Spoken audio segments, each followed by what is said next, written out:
Hello, नमस्कार. The MPSC classmate या YouTube चॅनलवर तुम्हा सर्वांचं परत एकदा स्वागत आहे. एकंदरीतच आपण आपल्या या चॅनलच्या माध्यमातून daily MPSC daily PYQ dose या नावानं लेक्चर सिरीज आपण बघतो आहोत आणि यामध्ये आपण दररोज आयोगाने वेगवेगळ्या परीक्षेमध्ये जे प्रश्न विचारलेले आहेत ते आपण पर डे पर सब्जेक्ट या पद्धतीने 10 PYQs या ठिकाणी डिस्कस करतो आहोत. Okay, so Monday to Friday. Okay, so Monday to Friday आपण या ठिकाणी PYQ डिस्कस करतो आहोत आणि सॅटर्डेला येणाऱ्या जे काही राज्यसेवा पूर्वपरीक्षा आणि कंबाईन पूर्वपरीक्षेच्या दृष्टिकोनातून आपण करंट अफेअर.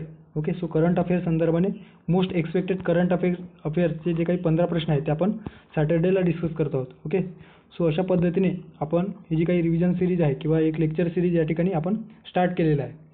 आता हे जे काही प्रश्न आहेत PYQs असतील किंवा जे आपण शनिवारीला चालू घडामोडी संदर्भाने प्रश्न पोस्ट करतो ते प्रश्न आधी आपण आपल्या टेलिग्राम चॅनलवर जी काही क्विज बॅच आहे त्याच्यात क्विज फॉर्ममध्ये अवेलेबल करून देतो आणि त्यानंतर या प्रश्नांचं सविस्तर विश्लेषण आपण या ठिकाणी करतो आहोत. ओके, सो या लेक्चरमध्ये आपण डे 60. ओके, सो डे 60 या अंतर्गत या दिवशी राज्यशास्त्र ओके पॉलिटी संदर्भाने जी काही प्रश्नांची 11वी सिरीज आपण पोस्ट केलेलं होतं त्या प्रश्नांचं सविस्तर विश्लेषण या ठिकाणी आपण बघूयात. ओके, सो आता यातील जो पहिला प्रश्न आहे तो पहिला प्रश्न एकंदरीतच भारतीय राज्यघटनेने आपल्या देशातील जे काही वेगवेगळे मागासलेले राज्य आहेत किंवा आदिवासी क्षेत्र किंवा शेड्यूल ट्राईब एरियाज आहेत, सो अशा राज्यांसाठी जे काही विशेष तरतूद करण्यात आलेली आहे, सो कोणत्या अनुच्छेदाअंतर्गत त्या तरतुदी केलेल्या आहेत, कोणत्या राज्यासाठी कोणत्या अनुच्छेदाअंतर्गत त्या तरतुदी केलेल्या आहेत, अशा पद्धतीचा प्रश्न राज्यसेवा मुख्य परीक्षा 2015 मध्ये विचारण्यात आलेला आहे आणि एकंदरीतच जोडलावा स्वरूपात विचारण्यात आलेला आहे. ओके, सो याच्यामध्ये मिझोराम, अरुणाचल प्रदेश, महाराष्ट्र आणि गोवा अशा पद्धतीने या राज्यांच्या दिलेल्या आहे आणि त्या राज्यांसाठी कोणत्या कलमामध्ये तरतूद करण्यात आलेली आहे अशा पद्धतीने दिलेलं आहे. ओके, सो थोडक्यात बेसिक जाणून घेऊयात. भारतीय राज्यघटनेच्या भाग 21 लक्षात ठेवा, भाग 21 मधील जी काही कलम 371 ते 371 जे. ओके, सो 371 ते 371 जे या कलमाअंतर्गत वेगवेगळ्या राज्यांसाठी विशेष तरतूद करण्यात आलेली आहे. ओके, सो त्याच्यामध्ये जवळपास 12 राज्य आहेत. कोणकोणते 12 राज्य आहेत? महाराष्ट्र, गुजरात, नागालँड, आसाम, मणिपूर, आंध्र प्रदेश, तेलंगणा, सिक्कीम, मिझोराम, अरुणाचल प्रदेश, गोवा आणि कर्नाटक. सो अशा 12 राज्यांचा समावेश या ठिकाणी या विशेष तरतुदी या राज्यांसाठी करण्यात आलेल्या आहे. आता कोणत्या राज्यासाठी कोणत्या अनुच्छेदामध्ये तरतूद करण्यात आलेली आहे तेच या ठिकाणी विचारलेलं आहे. सो लक्षात ठेवा, कलम 371 अंतर्गत महाराष्ट्र आणि गुजरात या राज्यांसाठी विशेष तरतूद करण्यात आलेली आहे, ज्याच्यामध्ये आपल्याला माहितीच असेल की विदर्भ महाराष्ट्राच्या बाबतीत जर कुठली तरतूद आहे तर राज्यपालांना महाराष्ट्रामध्ये वैधानिक मंडळ स्थापन करण्यासंदर्भाने काही अधिकार प्रदान करण्यात आलेला आहे. ओके, सो त्याच्यामध्ये विदर्भ असतील, मराठवाडा असतील, पश्चिम महाराष्ट्र असतील, सो महाराष्ट्राच्या बाबतीत आणि गुजरातच्या बाबतीत कच्छ वगैरे जो काही प्रदेश आहे गुजरातमधील, सो त्यासाठी वैधानिक मंडळ त्यानंतर इतर ज्या काही तरतुदी आहेत ते कलम 371 अंतर्गत करण्यात आलेलं आहे. ओके, त्यानंतर 371A नागालँडमधील जे काही शेड्यूल ट्राईब एरिया आहे. ओके, सो त्यासाठी ऑटोनॉमस डिस्ट्रिक्ट वगैरेचे ज्या तरतुदी आहेत ते करण्यात आलेलं आहे. सोबत त्या इलेक्शन किंवा तेथील जे काही स्वतंत्र डेव्हलपमेंट काउन्सिल आहे त्यासाठी विशेष तरतूद करण्यात आलेली आहे. ओके, त्यानंतर 371B मध्ये आसाम या राज्यासाठी, 371C मणिपूर या राज्यासाठी. ओके, सो ट्रायबल एरियासाठी. त्यानंतर आहे 371D याच्यामध्ये आंध्र प्रदेश आणि तेलंगणाच्या जे काही प्रशासनासंदर्भात विशेष तरतूद करण्यात आलेली आहे. सो लक्षात ठेवा 371D आणि 371E स्टार करून ठेवा. 371E मध्ये आंध्र प्रदेश राज्यातील केंद्रीय विद्यापीठांमध्ये त्या राज्यातील नागरिकांसाठी काही विशेष तरतूद किंवा विशेष आरक्षणाची तरतूद या ठिकाणी करण्यात आलेली आहे. ओके, सो 371E अंतर्गत आरक्षणाची जी काही तरतूद आहे त्या केंद्रीय विद्यापीठामध्ये प्रवेशासाठी ते त्यांच्या नागरिकांसाठी करण्यात आलेली आहे. सो 371E लक्षात ठेवा. त्यानंतर आहे 371F सिक्कीम या राज्यासाठी, 371G मिझोराम या राज्यासाठी करण्यात आलेली आहे. त्यानंतर 371H Arunachal Pradesh, 371I okay Goa राज्यासाठी विशेष तरतूद करण्यात आलेली आहे आणि 371J अंतर्गत कर्नाटक या राज्यासाठी विशेष तरतूद या ठिकाणी करण्यात आल्याचे आपल्याला दिसून येत आहे. ओके, मिझोरामसाठी कोणत्या कलमाअंतर्गत विशेष तरतूद करण्यात आलेली आहे? सो कलम 371G. ओके, सो कलम 371G मिझोरामसाठी करण्यात आलेलं आहे. सो अला 2 नंबरची जोडी. त्यानंतर आहे अरुणाचल प्रदेश. सो अरुणाचल प्रदेशसाठी कोणत्या कलमांतर्गत विशेष तरतूद आहे तर 371 एच. सो ब ला 4 नंबरची जोडी. सो अ ला 2 आणि ब ला 4 असणारा पर्याय जर आपण बघितलं तर पर्याय क्रमांक 1 या पर्यायात आपल्याला दिसून येतो. त्यानंतर महाराष्ट्रासाठी 371 कलमांमध्ये आणि गोवासाठी 371 आय या कलमामध्ये तरतूद करण्यात आलेली आहे. ओके, सो विशेष तरतूद या संदर्भात या ठिकाणी दिलेलं आहे.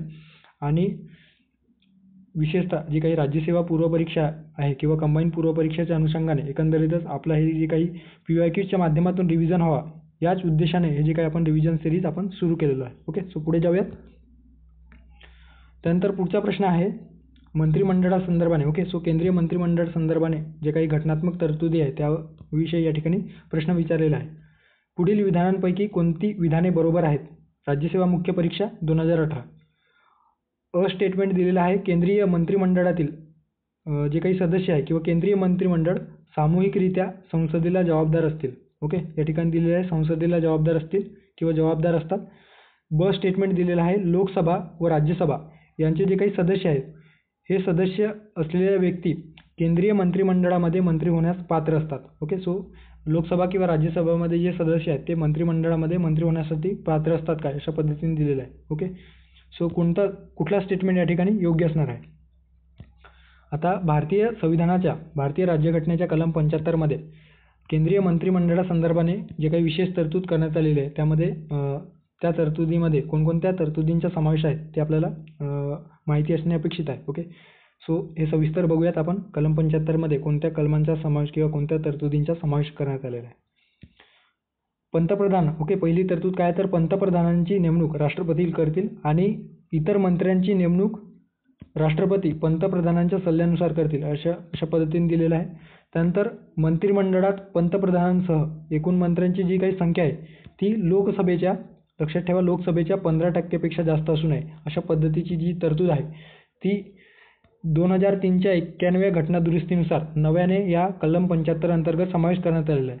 सोबतच एखादा व्यक्ती किंवा एखादा जर सदस्य आयदर तो लोकसभेचा असेल किंवा राज्यसभेचा असेल, जर तो पक्षांतर बंदी कायद्याने अपात्र ठरलेला असेल, ओके, अपात्र ठरवलं गेलेलं असेल, सो अशा वेळेस जर त्याचे मंत्रिपद किंवा तो मंत्रिपदावर असेल तर त्याचे मंत्रिपद धोक्यात येऊ शकतो किंवा त्याचे मंत्रिपद संपुष्टात येऊ शकतो. ओके, थोडक्यात काय तर पक्षांतराच्या कारणास्तव अपात्र ठरलेल्या कोणत्याही राजकीय पक्षाशी संबंधित सदस्याचा, ओके, संसदेच्या कोणत्याही सभागृहातील सदस्याला मंत्रिपदासाठी अपात्र ठरवले जाईल. ओके, अशा पद्धतीने हे देखील जी तरतूद आहे ती 2003च्या 91व्या घटना दुरुस्तीनुसार करण्यात आलेली आहे. त्यानंतर राष्ट्रपतीच्या मर्जीने मंत्रिपदावर राहतील. मंत्रिमंडळ सामूहिकरित्या लोकसभेला जबाबदार असतील. ओके, सो या ठिकाणी लक्षात ठेवा. आता अ स्टेटमेंटमध्ये दिलेलं आहे की केंद्रातील मंत्रिमंडळ हे सामूहिकरित्या संसदेला जबाबदार असतील. सो संसदेला नसून त्या ठिकाणी लोकसभेला पाहिजे होतं, त्यामुळे अ जे स्टेटमेंट आहे ते या ठिकाणी चुकीचे असणार आहे. ओके, त्यानंतर आहे राष्ट्रपती एखाद्या मंत्र्याला पदे आणि गोपनीयतेची, ओके, सो राष्ट्रपती एखाद्या मंत्र्याला पद सोबतच गोपनीयतेची शपथ देतील. सलग 6 महिन्यांच्या कालावधीसाठी संसदेच्या सदस्य नसलेले जे काही मंत्री आहे त्याचे मंत्रिपद संपुष्टात येईल. ओके, सो एखादा व्यक्ती भारतीय म्हणजे आपल्या लोकसभा किंवा राज्यसभेचा सदस्य नाही आहे आणि अशा वेळेस त्याला मंत्रिपद धारण करायचे असेल किंवा त्याला मंत्रिपद भूषवलेलं असेल, सो ते मंत्रिपद जर 6 महिन्यांच्या आत कुठल्याही सभागृहाचा जर तो सदस्य नसेल तर 6 महिन्यानंतर त्याचे मंत्रिपद संपुष्टात येईल. ही जी तरतूद या ठिकाणी करण्यात आलेली आहे. ओके, सो या ठिकाणी जे ब स्टेटमेंट दिलेलं आहे त्याच्यात काय दिलेलं आहे की लोकसभा व राज्यसभा यांचे सदस्य असलेल्या व्यक्ती केंद्रीय मंत्रिमंडळामध्ये मंत्री होण्यास पात्र असतात. हे तर बरोबर आहे. ओके, सो ब स्टेटमेंट या ठिकाणी बरोबर आहे. सोबतच एखादा मंत्री लोकसभा किंवा राज्यसभेचा सदस्य नाही आहे, सो तो मंत्रिपद भूषवू शकतो का तर ऑफकोर्स भूषवू शकतो. मात्र अशा वेळेस ज्या दिवसापासून किंवा ज्या दिवशी तो मंत्रिपद भूषवेल त्या दिवसापासून 6 महिन्यांच्या आतमध्ये त्याला संसदेच्या कुठल्याही सभागृहामध्ये आयदर लोकसभा असो की राज्यसभा असो त्या ठिकाणी त्याला नियुक्त होऊन किंवा निवडून येणे क्रमप्राप्त ठरतो आहे, आवश्यक असतो.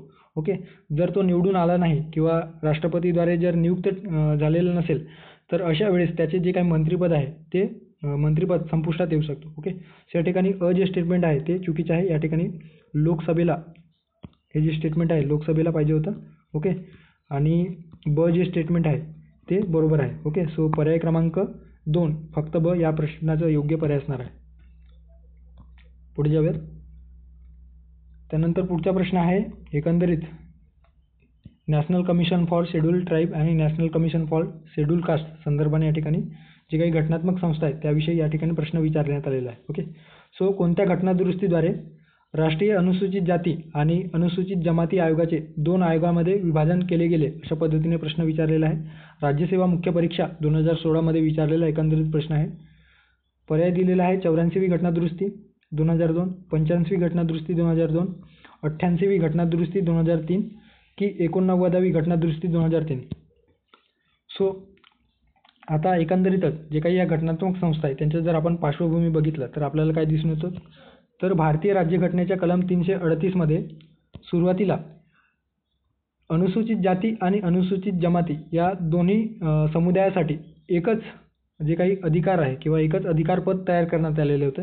सो ज्याला विशेष अधिकारी, ओके, सो त्यासाठी विशेष अधिकाऱ्याची नेमणूक या 338 कलमांतर्गत करण्यात आलेले होते. ओके, सो यासाठी एका विशेष अधिकाऱ्याची नियुक्ती या भारतीय राज्यघटनेच्या कलम 338 मध्ये करण्यात आलेली होती आणि त्याला विशेष रिस्पॉन्सिबल म्हणजे जे काही रिस्पॉन्सिबिलिटी आहे ते कशासाठी, तर अनुसूचित जाती आणि अनुसूचित जमातींसाठीचे जे काही कामकाज आहेत सोबत त्यांच्या हक्कांचे संरक्षण करण्यासाठी आणि कामकाजाचा जो अहवाल आहे तो राष्ट्रपतींना देण्यासाठी या पदाची तरतूद करण्यात आलेली होती. ओके, पुढे काय झालं तर 65व्या घटनादुरुस्ती 1990 मध्ये या विशेष अधिकाऱ्याच्या जागी एक स्वतंत्रपणे किंवा नव्याने बहुसदस्यीय राष्ट्रीय अनुसूचित जाती व जमाती आयोग स्थापन करण्याची तरतूद करण्यात आली आणि त्यानुसार घटनात्मक संस्था, ओके, 1987च्या ठरावानुसार एक घटनात्मक संस्था स्थापन करण्यात आली. सोबतच ज्याच्यामध्ये अनुसूचित जाती आणि अनुसूचित जमाती, ओके, ही जी काही घटनात्मक संस्था आहे ही एकत्रच होती. ओके, जेव्हा 65व्या घटनादुरुस्तीनुसार तरतूद करण्यात आली की जे सुरुवातीला विशेष अधिकाऱ्याची नेमणूक आहे, सो विशेष अधिकारी ची जी नेमणूक आहे त्याच्यामध्ये बदल करून आता विशेष आयोग एकत्रच विशेष म्हणजे एकच आयोग स्थापन करण्यात आलेला आहे आणि तो जो काही आयोग आहे तो बहुसदस्यीय होता आणि त्याच्यामध्ये विशेष आयुक्त, ओके, कमिशनर देखील त्या आयोगाला प्रदान करण्यात आलेले होते किंवा त्या आयोगासाठी कमिशनर देखील नेमण्यात आलेले होते. ओके, मात्र पुन्हा 2003 मध्ये 89व्या जे काही घटनादुरुस्ती आहे, ओके, 89 कॉन्स्टिट्यूशनल अमेंडमेंट ॲक्टनुसार संयुक्त राष्ट्रीय अनुसूचित जाती आयोग व जमाती आयोगाचे स्वतंत्रपणे राष्ट्रीय अनुसूचित जाती आयोग कलम 338 अन्वये आणि राष्ट्रीय अनुसूचित जमाती आयोग कलम 338 अ किंवा ए अन्वये, ओके, सो कलम 338 ए अन्वये अशा 2 स्वतंत्र संस्था स्थापन करण्यात आलेल्या आहेत. ओके, सो या ठिकाणी या प्रश्नाचे योग्य पर्याय असणार आहे ज्या काही अनुसूचित जाती आणि जमाती आयोगाचे स्वतंत्रपणे 2 आयोगामध्ये विभाजन कोणत्या घटनादुरुस्तीनुसार झालेलं आहे. सो पर्याय क्रमांक 4, ओके, 89व्या घटनादुरुस्ती 2003 नुसार करण्यात आलेला आहे. ओके, सो पर्याय क्रमांक 4 या प्रश्नाचे योग्य पर्याय असणार आहे. त्यानंतरचा प्रश्न आहे अलीकडे ASO मुख्य परीक्षा 2022 मध्ये विचारलेला DPSP संदर्भाने या ठिकाणी विचारलेला आहे. सध्या खालीलपैकी कोणते राज्य धोरणाचे मार्गदर्शक तत्व आहे अशा पद्धतीने दिलेलं आहे. ओके, सो DPSP संदर्भाने या ठिकाणी प्रश्न विचारण्यात आलेला आहे. ओके, सो खालील जे काही पर्याय दिलेले आहेत त्याच्यापैकी कोणते या ठिकाणी DPSP आपल्याला दिसून येतो आहे. पर्याय 1 मध्ये दिलेला आहे की राज्य कोणत्याही व्यक्तीस कायद्यापुढील समानता नाकारणार नाही. ब पर्याय दिलेला आहे, 2 नंबरचा पर्याय दिलेला आहे, राज्य 14 वर्षापर्यंतच्या सर्व मुलांना सक्तीचे व मोफत शिक्षण प्रदान करेल. त्यानंतर आहे तिसरा स्टेटमेंट दिलेलं आहे, तिसरा पर्याय दिलेला आहे, राज्य कोणत्याही नागरिकाविरुद्ध धर्म, वंश, जात, लिंग व जन्मस्थळ या कारणामुळे भेदभाव करणार नाही. आणि चौथा पर्याय दिलेला आहे वरीलपैकी एकही नाही. सो या पर्याय दिलेल्यापैकी कोणत्या तरतुदी भारतीय राज्यघटनेच्या राज्य धोरणाच्या मार्गदर्शक तत्वामध्ये दिसून येतात. ओके, सो या ठिकाणी जे काही तरतुदी दिले आहेत त्यापैकी कोणत्याही तरतुदी जे काही यात दिलेलं आहे की राज्य कोणत्याही व्यक्तीस कायद्यापुढे समानता नाकारणार नाही. भारतीय राज्यघटनेच्या कलम 14 मध्ये दिलेलं आहे आणि आपल्याला माहितीच असेल की कलम 14 हे मूलभूत हक्काशी संदर्भात आहे किंवा मूलभूत हक्काशी संबंधित आहे, नाही ना की ते DPSPC. ओके, सो कायद्यापुढे समानता, कलम 14 मूलभूत हक्क. ओके, त्यामुळे हे जे पर्याय आहे ते असणार नाही. त्यानंतर राज्य 14 वर्षापर्यंतच्या 14 वर्षे वयापर्यंतच्या सर्व मुलांना सक्तीचे व मोफत शिक्षण देईल. हे देखील कलम 21A या अंतर्गत तरतूद करण्यात आलेले आहे आणि ते देखील जो काही शिक्षणाचा अधिकार आहे, मूलभूत अधिकार, फंडामेंटल राईट्समध्ये समावेश होतो. त्यामुळे हे जे पर्याय आहेत ते देखील या ठिकाणी DPS म्हणून आपण कन्सिडर करू शकणार नाही. त्यानंतर या ठिकाणी दिलेलं आहे, राज्य कोणत्याही नागरिकाविरुद्ध धर्म, वंश, जात, लिंग व जन्मस्थळ या कारणामुळे भेदभाव करणार नाही. सो भेदभाव प्रतिबंध आर्टिकल 15. भारतीय राज्यघटनेच्या कलम 15 मध्ये भेदभाव प्रतिबंध संदर्भाने दिलेलं आहे, जे समतेच्या अधिकाराअंतर्गत येतो आहे. सो हे देखील या DPSP अंतर्गत येणार नाही, त्यामुळे हे देखील पर्याय या ठिकाणी असणार नाही. सो वरीलपैकी एकही नाही या ठिकाणी योग्य पर्याय असणार आहे. सो पर्याय क्रमांक 4 या प्रश्नाचे योग्य पर्याय असणार आहे. आता या संदर्भाने हे विश्लेषण आपण दिलेलं आहे. सो समानतेचा जो काही अधिकार आहे, कलम अनुच्छेद 14 ते 18 मध्ये, सो 14 मध्ये काय दिलेलं आहे की राज्य कोणत्याही व्यक्तीला कायद्यासमोर समानता किंवा भारताच्या हद्दीतील कायद्याचे समान संरक्षण नाकारणार नाही. सो पर्याय 1 मध्ये दिलेलं होतं ते आपल्याला फंडामेंटल राईट्स संदर्भाने दिसून येतो. त्यानंतर कलम 15 मध्ये भेदभाव प्रतिबंध संदर्भात दिलेलं आहे, जे की या ठिकाणी पर्याय 3 मध्ये दिलेलं होतं. आणि कलम 21A सो या अंतर्गत 6 ते 14 वर्ष वयोगटापर्यंत सर्व बालकांना राज्य ठरवेल त्या पद्धतीने मोफत व सक्तीचे शिक्षण राज्य दिले, अशा पद्धतीची जी काही तरतूद आहे ते भारतीय राज्यघटनेमध्ये 86व्या घटनादुरुस्ती 2002 नुसार नव्याने जोडण्यात आलेलं आहे. सो हे देखील या ठिकाणी फंडामेंटल राईट्स आहे. आता या ठिकाणी जे काही DPSP आहेत, सो DPSP मध्ये आपल्याला काय दिसून येतं तर सर्व मुलांचे वय 6 वर्ष पूर्ण होईपर्यंत त्यांना बालपणीची काळजी व शिक्षण देणे. सो बालपणीच्या 6 वर्ष पूर्ण होईपर्यंत त्यांना जी काही बालपणीची जी काही काळजी आहेत, सो त्या काळजी संदर्भाने संरक्षण प्रदान करणे, शिक्षणासंदर्भाने जे काही विशेष तरतुदी करणे, हे कलम 45 मध्ये करण्यात आलेलं आहे. 6 वर्षापर्यंतच्या मुलांसाठी किंवा बालकांसाठी. सो DPSP आपल्याला ही जी काही तरतूद आहे ती DPSP अंतर्गत दिसून येत आहे.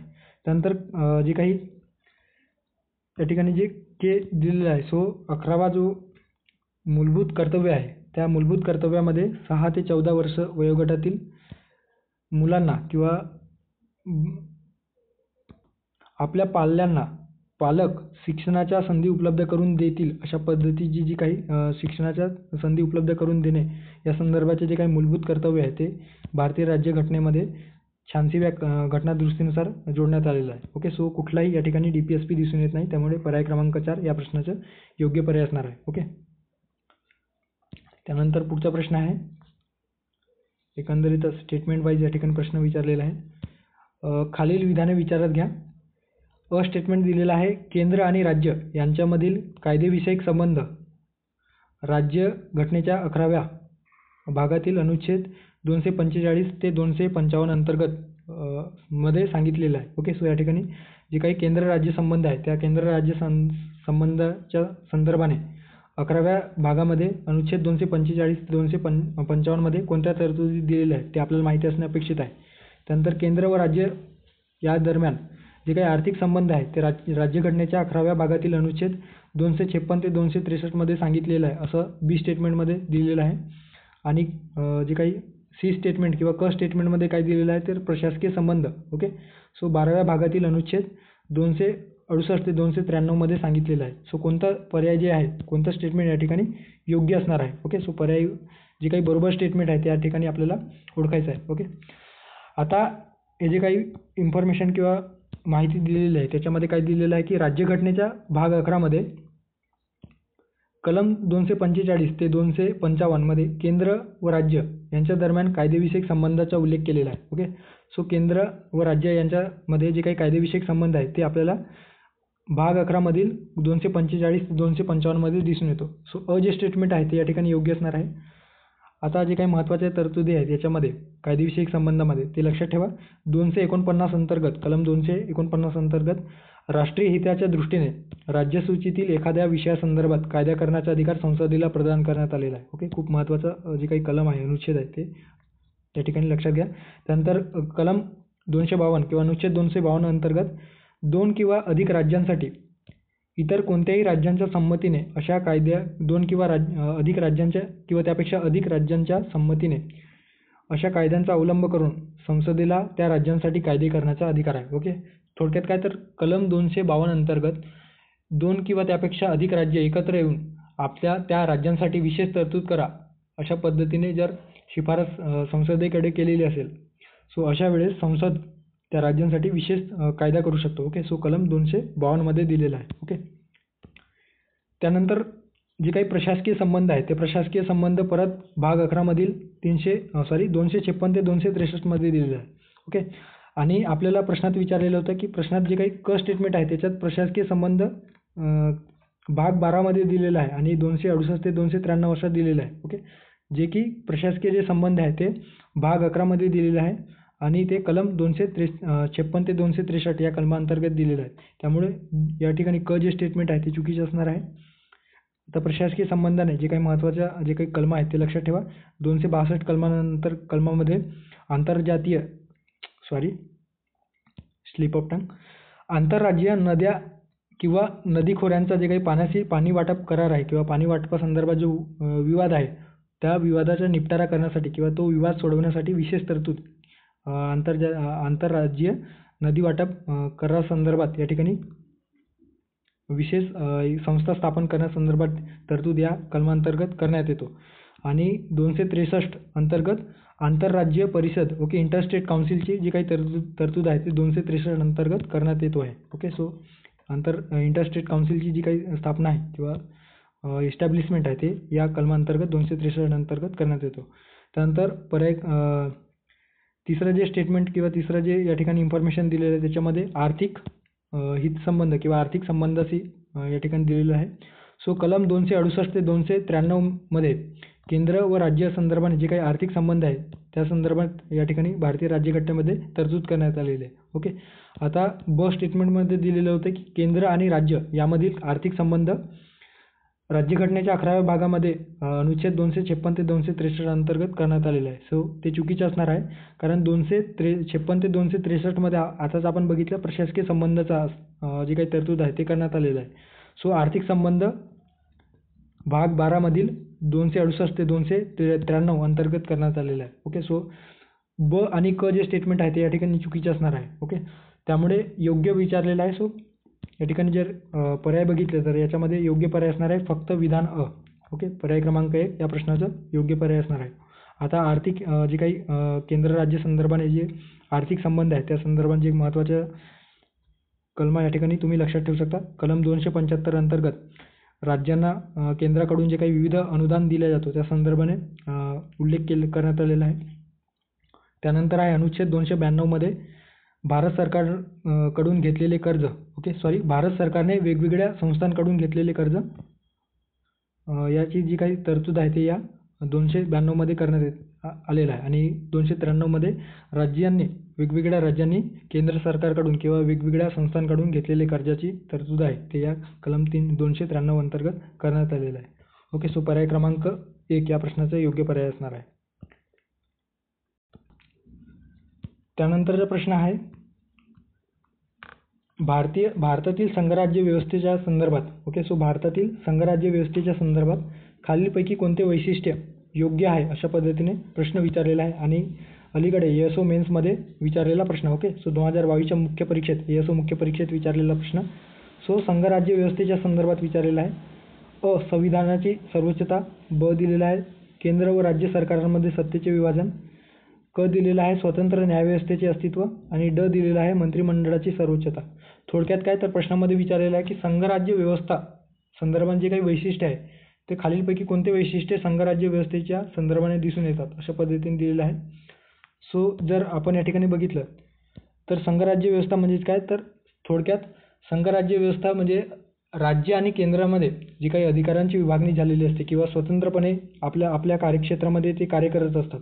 सो याला आपण संघराज्य पद्धती म्हणत असतो. ओके, भारतीय राज्यघटनेच्या कलम 1 मध्ये अशा पद्धतीची संघराज्य म्हणजे ॲक्च्युअल संघराज्य नसून ते युनियन ऑफ स्टेट अशा पद्धतीची तरतूद करण्यात आलेली आहे. ओके, सो राज्यघटनेमध्ये फेडरेशन, ओके, संघराज्याला फेडरेशन म्हटलं जातो. सो फेडरेशन हा शब्द कुठेही वापरण्यात आलेला नाही. दुसरीकडे कलम 1 मध्ये भारताचे वर्णन करताना युनियन ऑफ स्टेट, ओके, म्हणजे राज्यांचा संघ असेल, भारत हे राज्यांचा संघ असेल अशा पद्धतीची तरतूद या कलम 1 मध्ये करण्यात आलेली आहे. आता याच्यामध्ये दोन गोष्टी आपल्याला दिसून येतात. एक म्हणजे भारतीय संघ हे राज्यांच्या कराराचा परिणाम नाही, म्हणजे कोणत्याही राज्यांशी करार होऊन आपण आपल्या देशामध्ये संघराज्य प्रणाली अस्तित्वात आलेलं नाही. आणि दुसरी गोष्ट म्हणजे कोणत्याही राज्याला या भारताच्या महासंघापासून जे काही युनियन आहे त्याच्यापासून वेगळे होण्याचा अधिकार दिलेला नाही. सो अशा पद्धतीने कलम 1 मध्ये नमूद करण्यात आलेलं आहे. ओके, आता याच्यामध्ये संघराज्य वैशिष्ट्ये आणि एकात्म वैशिष्ट्ये संदर्भाने आपल्याला माहिती असणे अपेक्षित आहे. संघराज्य वैशिष्ट्येमध्ये कोणकोणते वैशिष्ट्ये दिसून येतात? लिखित राज्यघटना, दुहेरी शासन व्यवस्था दुहेरी राज्यव्यवस्था, द्विसदनवाद ज्याला बायकॅमेरलिझम म्हटलं जातो, म्हणजे 2 सभागृह असणे, राज्यामध्ये विधानसभा, विधान परिषद, अधिकारांचे विभाजन, ओके, जे की आपल्याला 7व्या अनुसूचीमध्ये आपल्याला दिसून येतात. ओके, केंद्रसूची, राज्यसूची, समवर्ती सूची, राज्यघटनेचे सर्वोच्चत्व, त्यानंतर ताठर संविधान, रिजिड कॉन्स्टिट्यूशन आणि स्वतंत्र न्यायपालिका. सो हे जे काही संघीय वैशिष्ट्य आपल्याला या ठिकाणी दिसून येतात. आणि तेच या ठिकाणी विचारलेले आहे की संघराज्य व्यवस्थेच्या संदर्भात खालीलपैकी कोणती वैशिष्ट्ये योग्य आहेत. ओके, सो संविधानाची सर्वोच्चता आहे का? सो नक्कीच आहे. राज्यघटनेचे सर्वोच्चत्व, सो आपल्याला दिसून येतं. त्यानंतर आहे केंद्र व राज्य सरकारांमध्ये सत्तेचे विभाजन. सो सत्तेचे विभाजन अर्थात अधिकारांचे विभाजन हे देखील या संघराज्य पद्धतीच्या वैशिष्ट्यासंदर्भात योग्य आहे असं आपण म्हणू शकतो. क स्टेटमेंटमध्ये दिलेलं आहे स्वतंत्र न्यायव्यवस्थेचे अस्तित्व. सो या ठिकाणी स्वतंत्र न्यायपालिका हे देखील संघराज्य व्यवस्थेच्या संदर्भात योग्य असणार आहे. मात्र केंद्रीय मंत्रिमंडळाची सर्वोच्चता या ठिकाणी चुकीचं असणार आहे, कारण केंद्रीय मंत्रिमंडळ हे आपल्या केंद्र स्तरावर अधिक सक्रिय असतात. ओके, जर त्यांनी राज्यांच्या अधिकार क्षेत्रामध्ये हस्तक्षेप केला तर त्याला आपण फेडरेशन किंवा संघराज्य म्हणणार नाही. सो ड या ठिकाणी चुकीचे असणार आहे. ओके, सो ड चुकीचं आहे. मात्र अ, ब, क हे जे काही पर्याय आहेत ते योग्य असणार आहे. सो पर्याय क्रमांक 4 या प्रश्नाचा योग्य पर्याय असणार आहे. आता जे काही एकात्मक वैशिष्ट्य आहे ते देखील दिलेले आहे. मजबूत केंद्र, स्ट्रॉंग सेंटर, एकच राज्यघटना, विनाशी राज्य. ओके, आणीबाणीच्या जे तरतुदी आहेत, आणीबाणीच्या वेळेस जे काही अधिकार राज्यांचे जे काही अधिकार क्षेत्र आहे ते केंद्राकडे एकवटले जातात. एकल नागरिकत्व, okay, single citizenship, Akhil Bharatiya सेवा, IAS IPS, राज्यपालांची नियुक्ती असेल. ओके, राज्यपालांची नियुक्ती हा केंद्राचा एजंट म्हणून राज्यामध्ये कार्य करत असतो, अशा पद्धतीची टीका राज्यपालांवर केली जातो. एकात्मिक न्यायपालिका, ओके, युनिटरी जे काही ज्युडिशरी आहे, सो एकेरी न्यायपालिका हे देखील युनिटरी फीचर्स म्हणून आपण या ठिकाणी कन्सिडर करू शकतो. ओके, सो पर्याय क्रमांक 4 या प्रश्नाचा योग्य पर्याय असणार आहे. त्यानंतरचा पुढचा प्रश्न आहे एकंदरीत राज्यसेवा पूर्वपरीक्षा 2020 मध्ये विचारलेला प्रश्न. ओके, सो MPSC प्री 2020 मध्ये विचारलेला प्रश्न. राज्याकडून चालविल्या जाणाऱ्या किंवा राज्य निधीतून सहाय्य मिळत असलेल्या कोणत्याही शैक्षणिक संस्थेत, ओके, लक्षात घ्या, कीवर्ड या ठिकाणी लक्षात घेणे अपेक्षित आहे. ओके, सो कोणत्याही शैक्षणिक संस्थेत कोणत्याही नागरिकास केवळ धर्म, वंश, जात, भाषा किंवा यापैकी कोणत्याही कारणास्तव प्रवेश नाकारला जाणार नाही, ही तरतूद भारतीय राज्यघटनेच्या कोणत्या कलमात करण्यात आलेली आहे, अशा पद्धतीचा प्रश्न या ठिकाणी विचारण्यात आलेला आहे. ओके, सो कलम 30, कलम 16, कलम 28 की कलम 29. आता जर आपण या ठिकाणी बघितलं तर कलम 29 मध्ये अशी तरतूद करण्यात आली आहे की भारताच्या कोणत्याही भागात राहणाऱ्या नागरिकांच्या कोणत्याही घटकाची स्वतःची वेगळी भाषा, लिपी, संस्कृती असेल व तिचे जे काही जतन आहे ते करण्याचा अधिकार त्या पर्टिक्युलर समुदायाला प्राप्त होईल. ओके, यासोबतच तसेच कोणत्याही नागरिकाला केवळ धर्म, वंश, जात किंवा भाषेच्या कोणत्याही आधारावर राज्याद्वारे जे काही चालवली जाणारी जी काही शैक्षणिक संस्था आहे त्या शैक्षणिक संस्थेमध्ये प्रवेश नाकारला जाणार नाही, किंवा राज्य निधीतून जे काही मदत एखाद्या संस्थेला जर शैक्षणिक संस्थेला मदत मिळत असेल, सो त्या शैक्षणिक संस्थेमध्ये कुठल्याही बायस्ड पद्धतीने एखाद्या व्यक्तीला ॲडमिशन नाकारले जाणार नाही, अशा पद्धतीची तरतूद या कलम 29 मध्ये देण्यात आलेलं आहे. ओके, सो या प्रश्नाचा योग्य पर्याय असणार आहे कलम 29. ओके, कलम 28 मध्ये काय दिलेलं आहे तर धार्मिक शिक्षणासंदर्भाने दिलेलं आहे की कोणत्याही शैक्षणिक संस्थेत कोणत्याही धार्मिक शिक्षण दिले जाणार नाही, ही तरतूद या कलम 28मध्ये दिलेलं आहे. कलम 30मध्ये काय दिलेलं आहे तर अल्पसंख्याकांना ओके जे काही अल्पसंख्याक समुदाय आहेत त्यांना स्वतःची शैक्षणिक संस्था स्थापन करण्याचा अधिकार या कलम 30मध्ये देण्यात आलेला आहे. ओके. कलम 16मध्ये समान संधी ओके जे काही समानतेचा अधिकार जो आहे आपल्या भारतीय राज्यघटनेने दिलेला आहे त्याच्यामध्ये समान संधी जे काही सार्वजनिक नोकऱ्या आहेत किंवा सार्वजनिक इन्स्टिट्यूशन आहेत त्याच्यामध्ये कुठल्याही आधारावर भेदभाव न करता त्या संदर्भाने या ठिकाणी कलम 16मध्ये देण्यात आलेलं आहे. सो पर्याय क्रमांक 4 या ठिकाणी योग्य पर्याय असणार आहे कलम 29. ओके. पुढे जाऊया. पुढचा प्रश्न आहे ESO पूर्वपरीक्षा 2016मध्ये विचारलेला. खालील विधाने लक्षात घ्या. केंद्रीय कार्यकारीची सर्वोच्च सत्ता भारताच्या राष्ट्रपतीच्या ठिकाणी विहित असते. ओके. सो राष्ट्रपती संदर्भाने या ठिकाणी स्टेटमेंट बेस्ड प्रश्न विचारलेला आहे. ओके.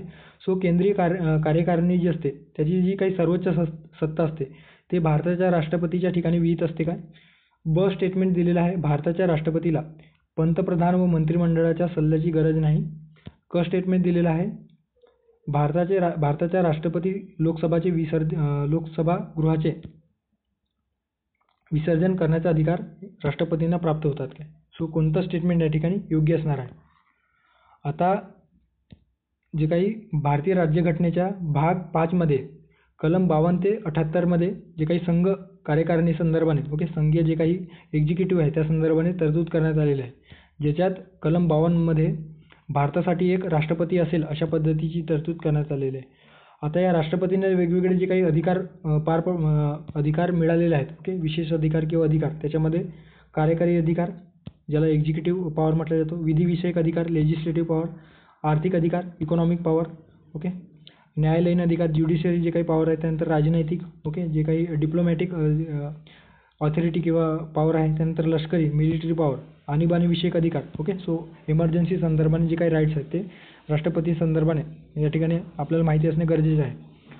राष्ट्रपती भारतीय राज्याचा राष्ट्रप्रमुख किंवा राज्याचा प्रमुख असतो ओके. सो भारताचे एकंदरीत ते पहिले नागरिक असतात आणि देशाची एकता अखंडता आणि एकात्मतेचे प्रतीक म्हणून ते कार्य करत असतात. भारत सरकारची सर्व कार्यवाही जी असते ती औपचारिकपणे त्यांच्या नावावर चालू असते ओके. सो त्यांच्या नावाने जे काही कार्यवाही असते भारत सरकारचे जे काही राज्यासंदर्भात वेलफेअर स्कीम असतील किंवा वेगळ्या जे काही शासन व्यवस्थेसंदर्भात जो काही कार्य एक्झिक्युटिव्ह जे काही वर्क आहेत ते राष्ट्रपतींच्या नावावर चालू असते ओके.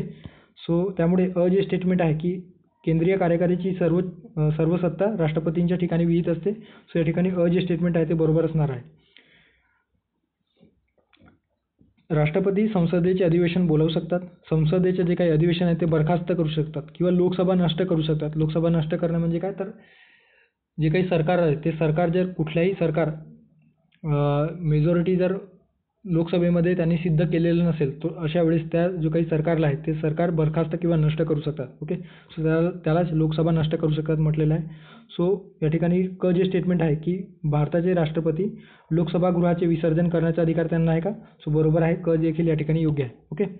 मात्र ब स्टेटमेंट जे दिलेलं आहे की भारताच्या राष्ट्रपतीला पंतप्रधान व मंत्रिमंडळाच्या सल्ल्याची गरज नाही हे या ठिकाणी चुकीचे असणार आहे ओके. सो भारतीय राज्यघटनेने संसदीय शासन पद्धतीची तरतूद केलेली असली तरी परिणामी राष्ट्रपती हे केवळ नाममात्र कार्यकारिणी प्रमुख असतात ओके. सो खरी कार्यकारिणी प्रमुख जे असतात ओके कार्यकारी प्रमुख ते पंतप्रधानांच्या अध्यक्षतेखाली मंत्रिमंडळ असते ओके.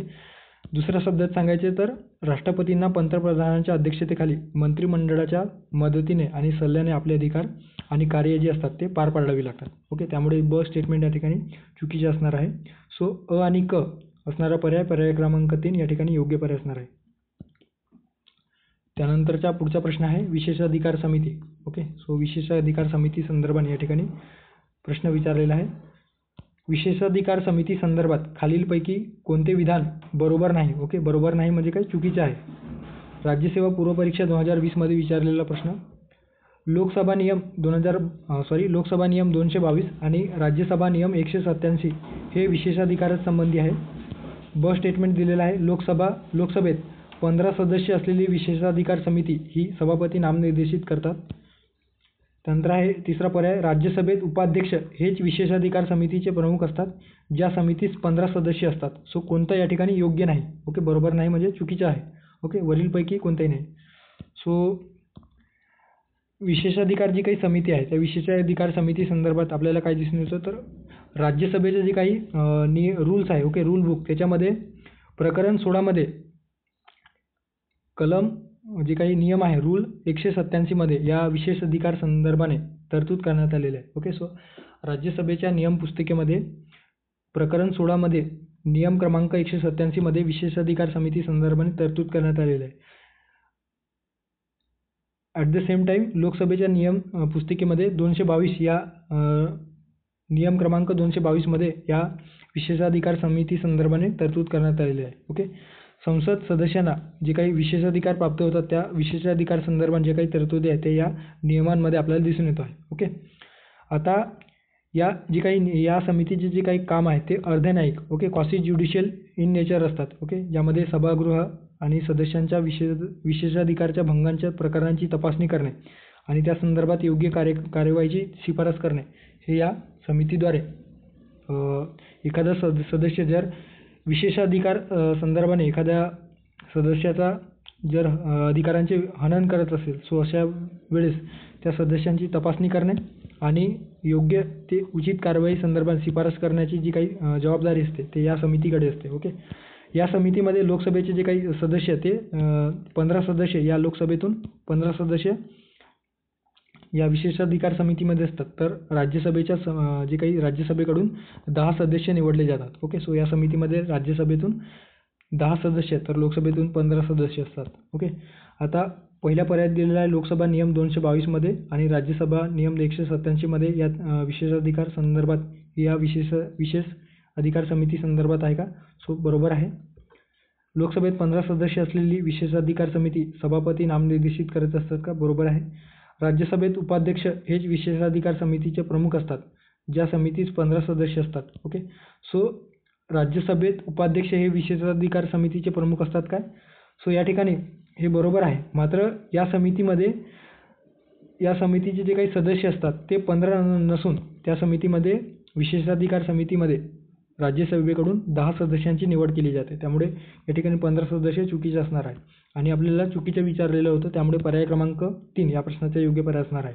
ओके त्यानंतरच्या या लेक्चरमधील शेवटचा प्रश्न असणार आहे गिलोटिन. ओके पार्लमेंटचे जे काही वेगवेगळे डिव्हाइसेस आहेत ओके जी काही यंत्रणा आहे लोकसभा किंवा एकंदरीत सरकारला नियंत्रणात ठेवण्यासाठी त्या संदर्भात या ठिकाणी आपल्याला त्या जे काही वेगवेगळे मोशन्स आहेत ते माहिती असणे गरजेचे आहे.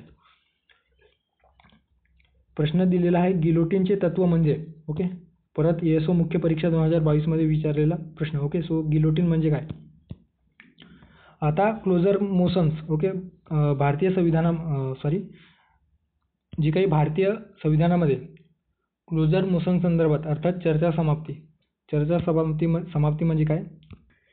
सो ज्यावेळेस संसदेचे जे काही अधिवेशन भरलेले असते आणि संसदेचे अधिवेशन एखाद्या विषयासंदर्भाने जर प्रचंड प्रमाणामध्ये चर्चा होऊन ते चर्चा लांबत असेल सो अशा वेळेस त्या सभागृहामध्ये आयदर ते लोकसभा असो किंवा राज्यसभा असो सो त्या सभागृहामध्ये चर्चा समाप्ती संदर्भाने मोशन पारित केला जातो. ओके सो एक जी काही यंत्रणा आहे क्लोजर मोशन ही यंत्रणा त्या ठिकाणी लागू केला जातो. ओके सो चर्चा समाप्ती संदर्भाने एक मोशन पारित केला जातो.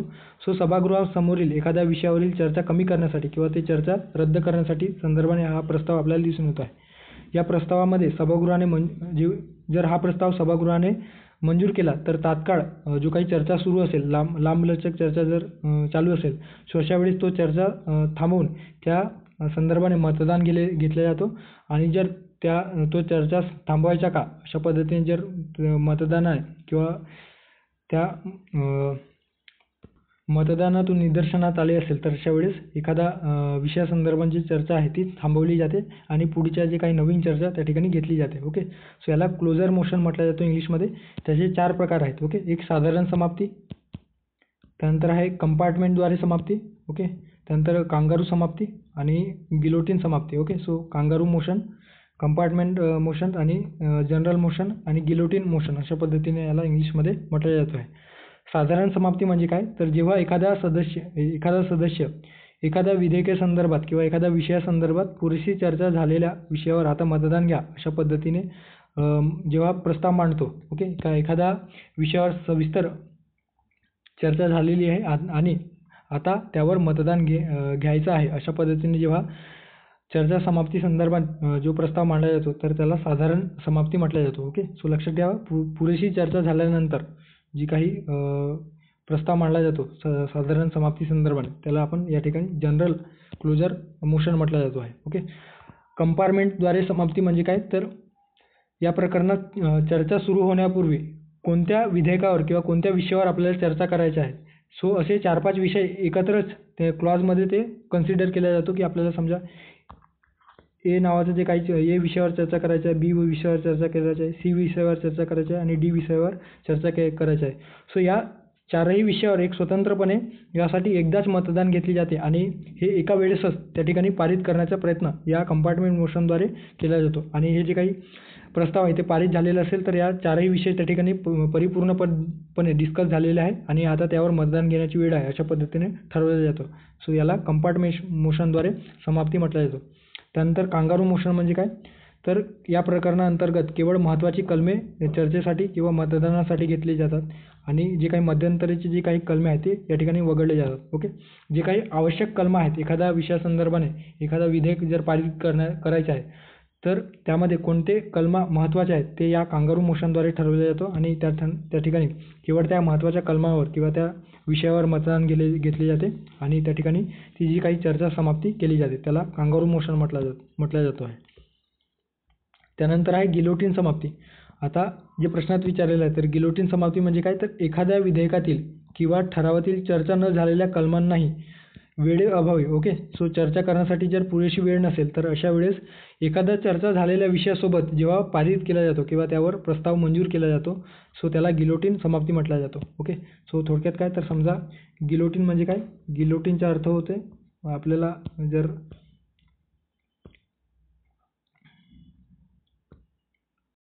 गिलोटीन म्हणजे काय, तर या ठिकाणी बघू शकता अशा पद्धतीने एखाद्याला कशा पद्धतीने गिलोटीनमध्ये अटकवला जातो आणि त्याच्यावर वार केला जातो, त्याचा गळा कापला जातो. सो त्याला गिलोटीन म्हटलं जातो.